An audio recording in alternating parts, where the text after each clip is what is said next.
What's going on, everybody? Welcome back to the show. And today we've got a fun one because we're talking about upgrades. When is it time for you to take that old and busted motorcycle that's sitting in your garage, throw it in the dumpster, and get something new and shiny? Because you deserve it. But I get this question all the time. When is it time for me to upgrade?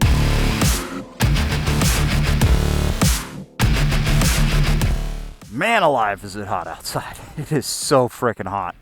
I tried to get out earlier today, but we've had those massive rainstorms and floods here in Texas.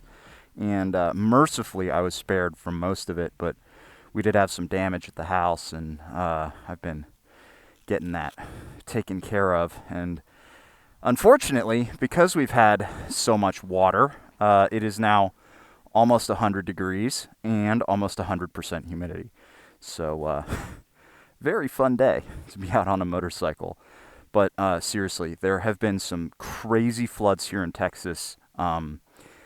This is not a sponsored segment. You don't have to do this at all.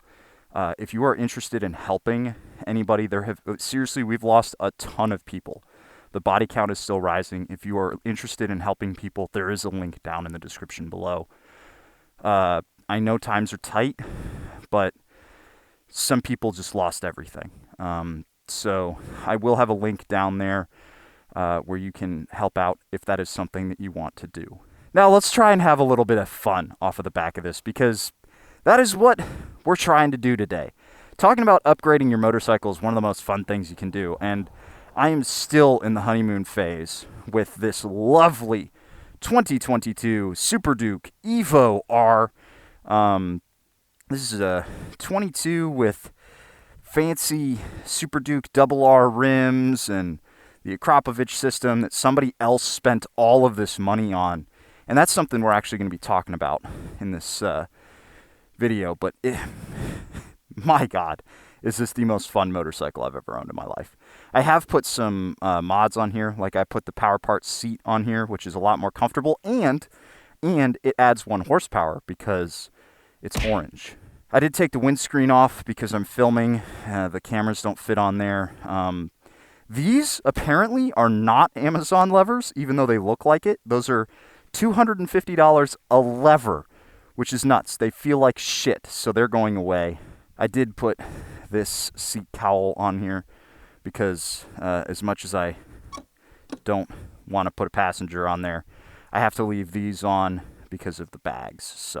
Now, when I say I get asked about upgrading all the time, I'm not kidding. I'll hear people reaching out to me in the comments being like, hey, I'm looking between these two motorcycles. What do you think? And honestly, I love that question. I love seeing it. I love seeing somebody thinking about upgrading a motorcycle or staying with motorcycling, just because it means we've got another maniac who's here to stay. The more people we get on bikes and the more people asking me about upgrades and stuff like that, I love it. I absolutely love it. So if you're out there and you want my advice, I promise I won't be able to get to everybody. I'm not ignoring you, but feel free to drop, and if you're persistent, I'm sure I'll get to it eventually. Also, if you're interested, you can get in the Discord and ask me that question directly via the YouTube memberships or Patreon, which is also linked down below. But the typical question of when should I upgrade? What bike should I upgrade to? It's very subjective, so I'm going to try to give you some rules of thumb that I use. First and foremost, the biggest thing that I treat as time for a new bike or time for me to sell a bike or whatever is, am I reaching for the keys to this thing? That's a big reason why I swapped the Enduro out for this, because I wasn't riding the 690 Enduro. It worked fine on the street. It would not overheat. The overheating issue was simply because it couldn't vent heat effectively. The radiator was too clogged up with shit. Too much emissions, garbage, all that stuff. It was not the bike's fault necessarily, but again, when you're riding it on the street, you'd never notice that there was an overheating issue. But I wasn't reaching to the keys for it. So it's like, you know what? I'd rather get rid of that bike and put something else in the garage that I do want to ride.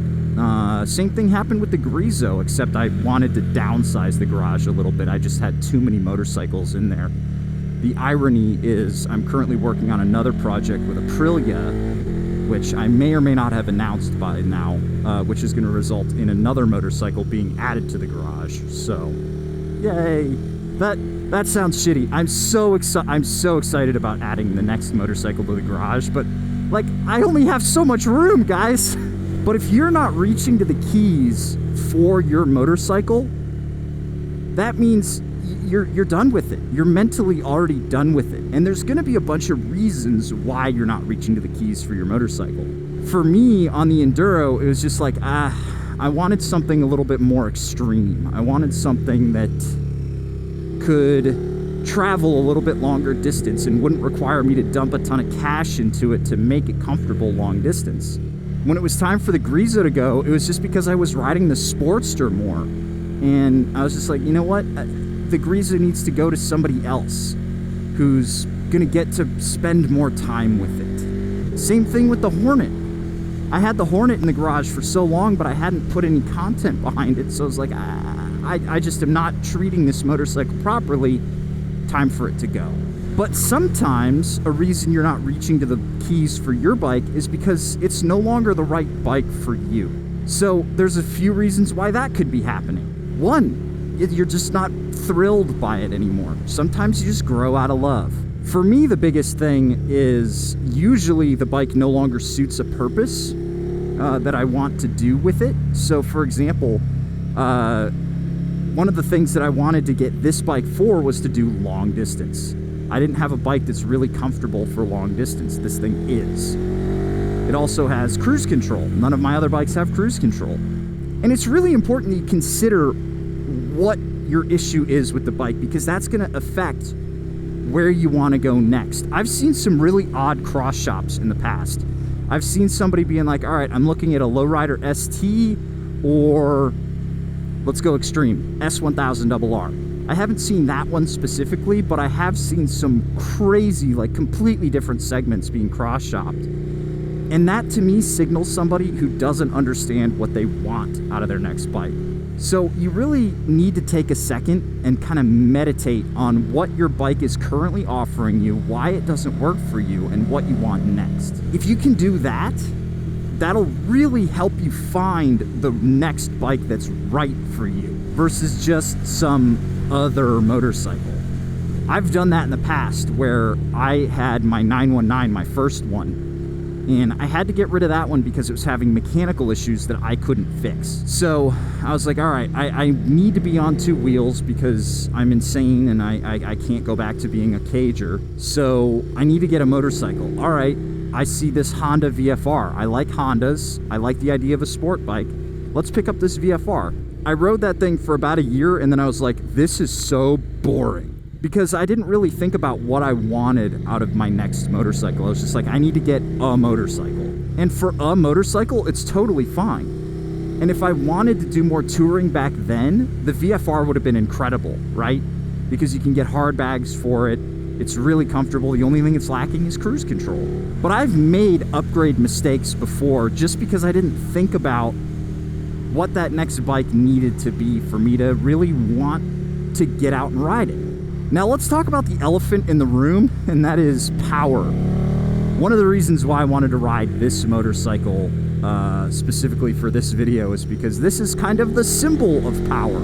When is it time for you to get out and get something truly extreme, or go from your beginner bike to a middleweight? Man, that one's really tough. That one is really tough. Some of it comes down to use case, because here in Texas we have huge roads. So getting a 500 is great for a start, but you're ringing that thing out just about everywhere. They've got plenty of power over the top to like get you to the mid 110s, 120s before you're like really sitting and waiting. But for the average Texas highway, you definitely want some grunt. Do you need 180 horsepower? No, you're gonna be fine with 70. Another question, are you going to be taking it to a racetrack? That's where you're going to want to have a little bit more power, but not a ton, especially if you're not used to riding on a racetrack, because you're going to learn more about track day riding and sport bike riding if you're not on a leader bike. If you're starting on a 600 or a 500, My camera just overheated because I'm not going fast enough. The thing that's going to sound like a cop-out here is there's no hard and fast right answer to when is it time to get a big bike. There's no, all right, I've done 10,000 miles, ding, level up. Or there's no, I've ridden for 5 years, ding, grats, woo, time for me to get a hyper naked. It's really going to come down to you and your comfort level. Because if you've ridden an MT-09, if you've ridden a bunch of middleweight bikes and you're like, all right, I feel comfortable, I've done a couple of track days, I've spent some time on a lot of different motorcycles, I feel confident that I can respect the throttle on a hyper naked, then it's time, man. Or if you've been on a Duke 390 for 6 months and you're like, all right, it's time for me to go to a Super Duke, I might caution you against that. It's all going to come down to your comfort factor and your risk tolerance, because especially on a bike like this, it's risks all the way down, because time dilates, right?